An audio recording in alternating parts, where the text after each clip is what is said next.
Direct দেওয়া থাকবে সেটাকে ইনডাইরেক্ট করতে হবে। দেখো ন্যারেশন, এই যে রিনি সেড টু মি, এটা কি মূলত রিনি সেড টু মি, এটা হলো রিফুটিং ভার্ব। রিফুটিং ভার্ব, রিনি আমাকে বললো, রিনি এটা কি রিফুটিং ভার্ব। আর দেখো এই যে ইনভার্টেড কমার ভিতরে যে আটকানো, এই যে are you going to Dhaka, তুমি কি ঢাকা যাচ্ছ, দেখো are you going to Dhaka, দেখো are you going to Dhaka, তুমি কি ঢাকা যাচ্ছ, দেখো Rini said to me, Rini আমাকে জিজ্ঞেস করলো। দেখো এই যে ইনভার্টেড কমা, এই যে এটা এটা আর এই যে এটা এটা এটা বাইরে, ঠিক আছে। এই যে রিনি সেড টু মি, এটা হচ্ছে মূলত ইনভার্টেড কমার, ইনভার্টেড কমার বাইরে, এটা হচ্ছে, তো ইনভার্টেড কমার বাইরে যেটা থাকবে সেটা হলো মূলত কি রিফুটিং ভার্ব। আর যেটা এই যে ইনভার্টেড কমার ভিতরে আটকানো থাকবে, এই আটকানো থাকবে, যেটা ইনভার্টেড কমার ভিতরে আটকানো থাকবে, এই যে are you going to Dhaka, inverted কমার ভিতরে আটকানো থাকবে, সেটা হবে রিফুটিং স্পিচ। গাইস আবার বলি, এই যে রিনি সেড টু মি, এটা কিন্তু ইনভার্টেড কমার বাহিরে, বলছে কি যদি ইনভার্টেড কমার বাহিরে থাকে সেটা হবে রিফুটিং ভার্ব। আর যেটা are you going to Dhaka, যেটা ইনভার্টেড কমার ভিতরে থাকবে, আটকানো থাকবে, ইনভার্টেড কমা দিয়ে আটকানো থাকবে, সেটা হলো রিফুটিং স্পিচ, সেটা হলো কি রিফুটিং স্পিচ। ঠিক আছে গাইজ, সো দেখো আমরা আজকে শিখবো মূলত ন্যারেশনকে 4টা পার্ট করেছি, যে ন্যারেশনের tense, sentence, tense, person, general কিছু রুলস পরিবর্তন হয়। সো আমরা সেহেতু 4টা পার্ট করে নিয়েছি। সো আমরা আজকে শিখবো ন্যারেশনের কি, ন্যারেশনের আজকে শিখবো আমরা সেন্টেন্সের পরিবর্তন। আর গাইস সেন্টেন্সের পরিবর্তনটা খুবই গুরুত্বপূর্ণ, সো আমরা দেখে নেই। দেখো সেন্টেন্সের পরিবর্তন, আমরা জানি সেন্টেন্স কত প্রকার, সেন্টেন্স মূলত 5 প্রকার। কি কি? Assertive sentence, interrogative sentence, imperative sentence, operative sentence, exclamatory sentence. Sentence কত প্রকার? 5 প্রকার। কি কি দেখো, assertive sentence, interrogative sentence, imperative sentence, operative sentence, exclamatory sentence. Sentence 5 প্রকার। আচ্ছা অ্যাসার্টিভ সেন্টেন্স কি? অ্যাসার্টিভ সেন্টেন্স মনে রাখবা, যে বাক্যে একটি সাবজেক্ট ভার্ব অবজেক্ট থাকবে, যে বাক্যে কি সাবজেক্ট ভার্ব অবজেক্ট থাকবে সেটা হলো অ্যাসার্টিভ সেন্টেন্স। কি কি? সাবজেক্ট ভার্ব, সাবজেক্ট প্লাস কি verb plus object, subject plus verb plus object থাকবে, যে বাক্যে subject plus verb plus object, subject verb object, সেটা হলো অ্যাসার্টিভ সেন্টেন্স। ইন্টারোগেটিভ সেন্টেন্স হলো যে বাক্য দ্বারা প্রশ্ন করা হয়, মূলত যে বাক্য দ্বারা প্রশ্ন করা হয় সেটাকে কি বলা হয়? Interrogative sentence. অথবা ইন্টারোগেটিভ সেন্টেন্সের শেষে প্রশ্নবোধক চিহ্ন থাকবে, ঠিক আছে। ইন্টারোগেটিভ সেন্টেন্সের শেষে প্রশ্নবোধক চিহ্ন দেওয়া থাকবে। তারপর দেখো ইম্পারেটিভ সেন্টেন্স। দেখো ইম্পারেটিভ সেন্টেন্স মূলত ভার্ব দিয়ে শুরু হয়। ইম্পারেটিভ সেন্টেন্স দেখলে চিনব কিভাবে? ইম্পারেটিভ সেন্টেন্স ভার্ব দিয়ে শুরু হয়, অথবা ইম্পারেটিভ সেন্টেন্স হলো যে বাক্য দ্বারা আদেশ, উপদেশ, নিষেধ বোঝায়, আদেশ, উপদেশ, নিষেধ বোঝায় তাকে বলে ইম্পারেটিভ সেন্টেন্স। দেখো এই যে এই বাক্য দ্বারা কি বলবে? অত আদেশ বুঝাইবে, অত উপদেশ বুঝাইবে, অত নিষেধ বুঝাইবে, এটা হলো ইম্পারেটিভ সেন্টেন্স। দেখো অপটেটিভ সেন্টেন্স কি? দেখো অপটেটিভ সেন্টেন্স হলো যে বাক্য দ্বারা মূলত কি, যে বাক্য দ্বারা যে আল্লাহর কাছে প্রার্থনা করা হয়, আল্লাহর কাছে কি প্রার্থনা করা হয়, তাহলে তাকে বলা হয় অপটেটিভ সেন্টেন্স। তারপরে দেখো এক্সক্লেমেটরি সেন্টেন্স কি? যে বাক্য দ্বারা আনন্দ প্রকাশ করা হয়, যে হোয়াট এ বিউটিফুল বার্ড, কি সুন্দর পাখিটি, আজকে খেলাটি জিতে গেছি, যে বাক্য দ্বারা আনন্দ প্রকাশ করা হয় তাকে মূলত এক্সক্লেমেটরি সেন্টেন্স বলা হয়। তো গাইস আমরা মূলত কি সেন্টেন্সের স্ট্রাকচারটা জেনে নিলাম। এখন চলো সেন্টেন্স কিভাবে ন্যারেশনে ব্যবহৃত হয়। দেখো অ্যাসার্টিভ সেন্টেন্স মনে রাখবা, একটু আগে দেখালাম যে কোনটা রিফুটিং ভার্ব, কোনটা রিফুটিং স্পিচ। রিফুটিং স্পিচ ইনভার্টেড কমা ওটা কি বসবে, আর রিফুটিং ভার্ব ওটা কি বসবে, আমরা সেটাই জানবো। যে ডিরেক্ট থেকে ইনডিরেক্ট যখন করব, ন্যারেশনটা মূলত ডিরেক্ট দিয়ে থাকবে, সেটাকে ইনডিরেক্ট যখন করব, ডিরেক্ট থেকে ইনডিরেক্ট করার পর আমরা কি করব, এই পরিবর্তনটা হবে। দেখো এই যে অ্যাসার্টিভ সেন্টেন্স, অ্যাসার্টিভ সেন্টেন্স মনে রাখবা, যখন আমরা ডিরেক্ট থেকে ইনডিরেক্ট করব অ্যাসার্টিভ সেন্টেন্সের ক্ষেত্রে এই যে রিফুটিং ভার্ব, এই রিফুটিং ভার্ব, এই রিফুটিং ভার্বটা পরিবর্তন হবে কি, রিফুটিং ভার্ব সর্বদা পরিবর্তন। রিফুটিং ভার্ব পরিবর্তন হয় কি বসবে, রিফুটিং ভার্ব পরিবর্তন হয় বসবে, দেখো সেড টু বা টোল্ড। রিফুটিং ভার্ব পরিবর্তন হয় বসবে কি, সেড টু বা টোল্ড। গাইস রিফুটিং ভার্ব পরিবর্তন হয় সেড টু বা টোল্ড বসবে। অ্যাসার্টিভ সেন্টেন্সে এই যে রিফুটিং ভার্বের কথা বলছি, সেটা রিফুটিং ভার্ব পরিবর্তন হয়ে সেড টু বা টোল্ড বসবে। তারপর দেখো অ্যাসার্টিভ সেন্টেন্স, ওই যে বলছি যে বা ইনভার্টেড কমার ভিতরে আটকানো থাকবে, যে রিফুটিং স্পিচ ইনভার্টেড কমার ভিতরে যে আটকানো থাকবে, দেখো এই যে এটা ইনভার্টেড কমার ভিতরে যে আটকানো থাকবে এটা পরিবর্তন হয়ে কি বসবে, দেখো ইনভার্টেড কমার ভিতরে যে আটকানো থাকবে সেটা পরিবর্তন হয়ে বসবে দ্যাট। গাইস অ্যাসার্টিভ সেন্টেন্সের রিফুটিং ভার্ব, যেটা রিফুটিং ভার্ব বলছে, যেটা রিফুটিং ভার্ব পরিবর্তন হয়ে বসবে কি, সেড টু বা টোল্ড দিলে হবে। আর ইনভার্টেড কমা যেটা এই যে আটকানো, এই ইনভার্টেড কমাটা উঠে ফেলবো, উঠে কি বসবে, দ্যাট বসবে, ঠিক আছে। যখন আমরা ডিরেক্ট থেকে ইনডিরেক্টে যাব তখন ইনভার্টেড কমা থাকবে না, সব এটা বসে যাবে, ঠিক আছে। কি বসবে, দ্যাট, দ্যাট। তারপরে দেখো, সো গাইস একটা एग्जांपल দেই, অ্যাসার্টিভ সেন্টেন্সের একটা एग्जांपल দেখে নি। দেখো, যে হি সেড টু মি, সে আমাকে বলল যে আই লাইক কফি, আমি কফি পছন্দ করি। আর গাইস একটা কথা মনে রাখবেন, যে সেন্টেন্সে দাও assertive, interrogative, imperative, operative, exclamatory, যে সেন্টেন্সই দাও, আপনারা যখন ডিরেক্ট থেকে ইনডিরেক্ট করবেন তখন মনে রাখবেন যে সেটা অ্যাসার্টিভ সেন্টেন্সে পরিণত হবে, মানে কি আগে সাবজেক্ট আসবে পরে ভার্ব আসে, অ্যাসার্টিভ সেন্টেন্সে করতে হবে। আপনি যে কোনো সেন্টেন্স ডিরেক্ট থেকে ইনডিরেক্ট করেন, মনে রাখবেন সব সেন্টেন্সই ডিরেক্ট থেকে ইনডিরেক্ট করার সময় অ্যাসার্টিভ সেন্টেন্সে পরিণত হবে, ঠিক আছে গাইস। সো দেখেন এটার एग्जांपल, অ্যাসার্টিভ সেন্টেন্সের एग्जांपल, যে হি সেড টু মি, সে আমাকে বলল আই লাইক কফি, আমি কফি পছন্দ করি। দেখো তো এটা কিভাবে করব, দেখো এই যে ইনভার্টেড কমা, দেখো হি সেড টু মি, দেখো এই যে রিপোর্টিং ভার্ব, এই রিপোর্টিং ভার্ব, এই যে রিপোর্টিং ভার্বের বাইরে আছে, তো he came, he said to বা told to, দেখো he said দিলাম, বলছি না he said to বসবে, তাহলে এই যে যা আছে তাই দিয়ে দিবা, যদি থাকে যা আছে তাই দিবা। he said to, he said to me, এই যে ইনভার্টেড কমার ভিতরে, এই যে ইনভার্টেড কমা, এই যে ইনভার্টেড কমা, এটার পরিবর্তে কি বসবে, কি বসবে, দ্যাট, এটার পরিবর্তে এই যে দ্যাট, এই ইনভার্টেড কমাটা উঠে যাবে। বলছি কি গাইস, যখন হি সেড টু মি, সে আমাকে বললো, এটা ইনভার্টেড কমার বাহিরে আছে, সো এটার পরিবর্তে বসবে, বলছি কি সেড টু বা টোল্ড, সেড টু বা টোল্ড বসবে। আর যখন আমরা এই যে ইনভার্টেড কমার ভিতরে যেটা আটকানো থাকবে, এই ইনভার্টেড কমা আমরা উঠে ফেলবো, তখন আমরা বসাবো কি অ্যাসার্টিভ সেন্টেন্সে, তখন বসাবো আমরা দ্যাট, এই যে দ্যাট, ঠিক আছে। সো গাইস বাকিটুকু আমরা যখন টেন্স পড়বো, পারসন পড়বো, জেনারেল রুলস পড়বো, তখন বাকিটুকু করবো, নাহলে এখন করতে গেলে বসবা না, ঠিক আছে গাইস। সো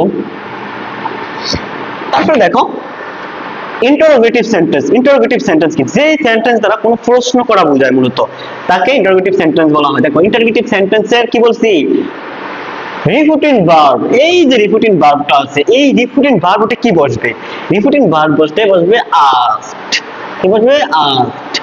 আর এটার ইনভার্টেড কমাটা বসবে কি, এই যে ইনভার্টেড কমাটা, এটা উল্টে দেবে, এটা উল্টে বসবে কি ইফ অথবা ডাব্লিউএস কোয়েশ্চেন।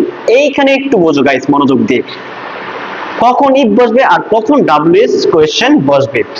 দেখো গাইস, যখন সেন্টেন্সে কোনো অক্সিলারি ভার্ব দেওয়া থাকবে তখন ইফ বসবে, আর যখন ডাব্লিউএস কোয়েশ্চেন থাকবে সেন্টেন্সে, কি দেখো ডাব্লিউএস কোয়েশ্চেন কি, হু, হুইচ, হোয়াট, হোয়েন, এগুলো হলো মূলত ডাব্লিউএস কোয়েশ্চেন। আর এগুলো যদি দেওয়া থাকে তখন তোমাকে ডাব্লিউএস কোয়েশ্চেন অটোমেটিক বসাতে হবে, আর যদি এগুলো দেওয়া না থাকে তখন তুমি কি বসাবা, ইফ। কি বলছি, যদি অক্সিলারি ভার্ব থাকে তাহলে তুমি ইফ দিবা, আর যদি অক্সিলারি ভার্ব না থাকে, ডাব্লিউএস ওয়ার্ড থাকে, ডাব্লিউএস ওয়ার্ড বসিয়ে দিবা, ঠিক আছে গাইস, বুঝতে পারছো আশা করি। তাহলে কি এই ইনভার্টেড কমার পরিবর্তে হতে বসবে ইফ, যদি ডাব্লিউএস কোয়েশ্চেন থাকে, এই ডাব্লিউএস কোয়েশ্চেন থাকলে, ডাব্লিউএস কোয়েশ্চেন থাকলে কি বসবে, ডাব্লিউএস কোয়েশ্চেন নিজে বসে যাবে। আর যদি না থাকে, যদি অক্সিলারি ভার্ব থাকে তাহলে অক্সিলারি ভার্ব বসে, অক্সিলারি ভার্বের পরিবর্তে ইফ বসবে, ইনভার্টেড কমা ওঠে, ঠিক আছে। তাহলে দেখো গাইস, এই যে একটা কোয়েশ্চেন দেখে নিন। দেখো রিনা সেড টু মি, রিনা আমাকে বললো যে আর গোইং টু ঢাকা, তুমি ঢাকা যাচ্ছ, এটা কি প্রশ্ন করা বলো না। দেখো এনে কি কোনো কি ডাব্লিউএস কোয়েশ্চেন আছে এখানে, দেখো এটা কি অক্সিলারি ভার্ব না, এটা অক্সিলারি ভার্ব, এখানে কোনো ডাব্লিউএস কোয়েশ্চেন নাই। সো এখানে আমরা কি বসবো, দেখো রিনা সেড টু মি, রিনা আমাকে বললো,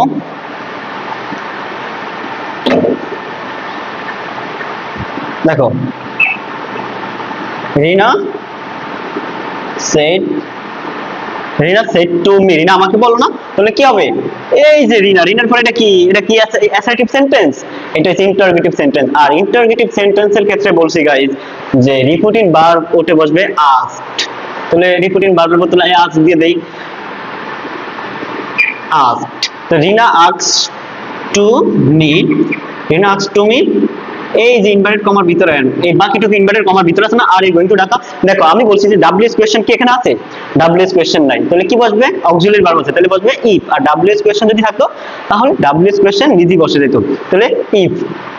এই যে ইফ, এটা কি বদল করছে, এই যে ইনভার্টেড কমার ভিতরে আটকানো, এটার পরবর্তী ইনভার্টেড কমা উঠে ইফ বসছে, ঠিক আছে গাইজ। সো দেখো এটা আশা করি বুঝতে পারছি। তারপরে দেখো যে imperative sentence. Guys imperative sentence কি, যে বাক্য দ্বারা আদেশ উপদেশ নিষেধ বোঝায় তাকে ইম্পারেটিভ সেন্টেন্স বোঝায়।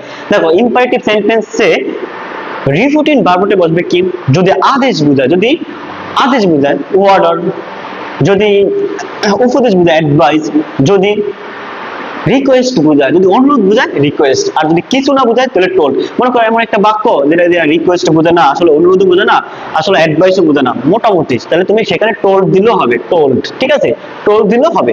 যেমন মনে করো এটা কি রিপোর্টিং ভার্বের মধ্যে যে কোনো একটা তুমি দিবা, সেন্টেন্স অনুযায়ী মিনিং যেটা চাই তুমি সেটা দিবা। এটা হচ্ছে কি রিপোর্টিং ভার্বে। ইম্পারেটিভ সেন্টেন্সের ক্ষেত্রে রিপোর্টিং ভার্বতে বসবে কি অর্ডার, অ্যাডভাইস, রিকোয়েস্ট।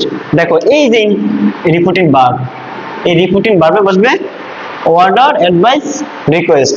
আর এটার কি, এটার ইনভার্টেড কমা ওটা বসবে কি, এই যে ইনভার্টেড কমা এটা উঠে বসবে কি, ইনভার্টেড কমা ওটা বসবে টু বা not to.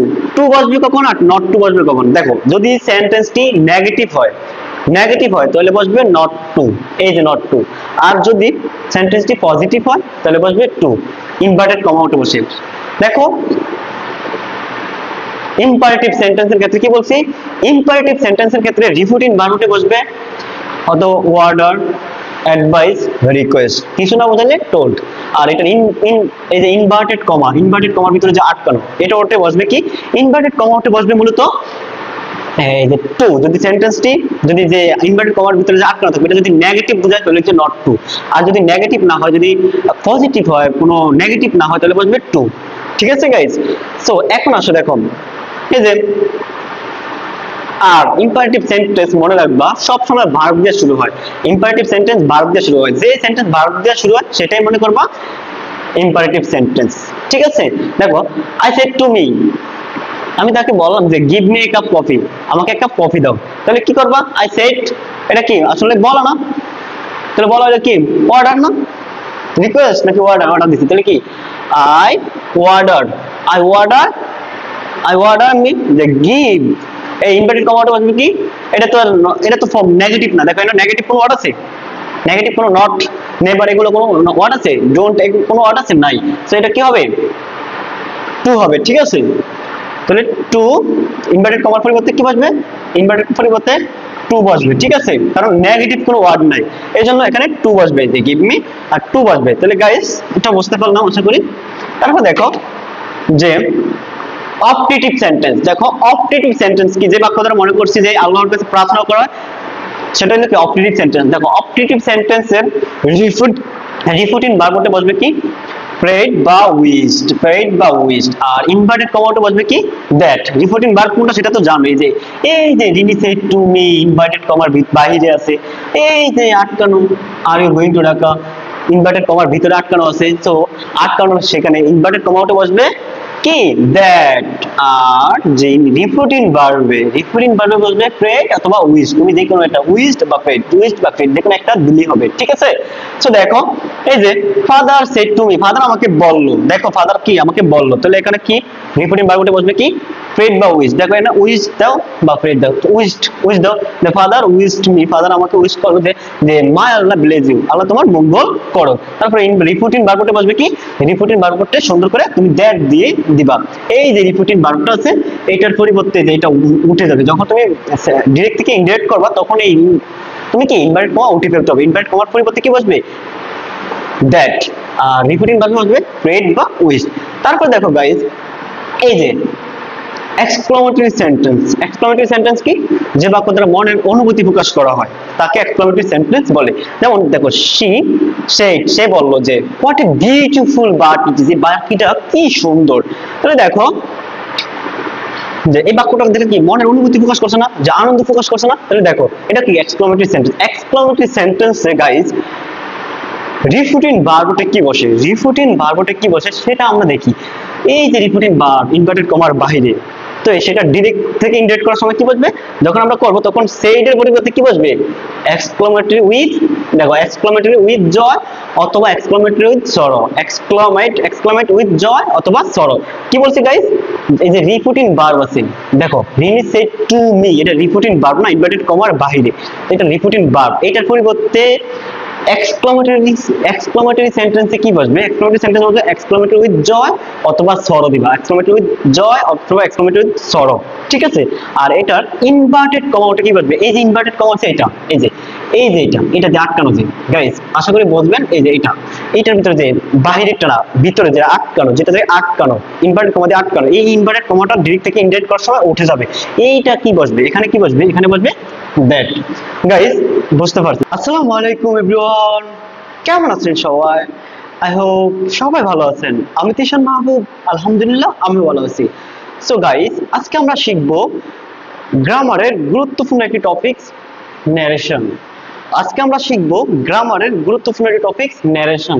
So guys, let's go start class. Guys,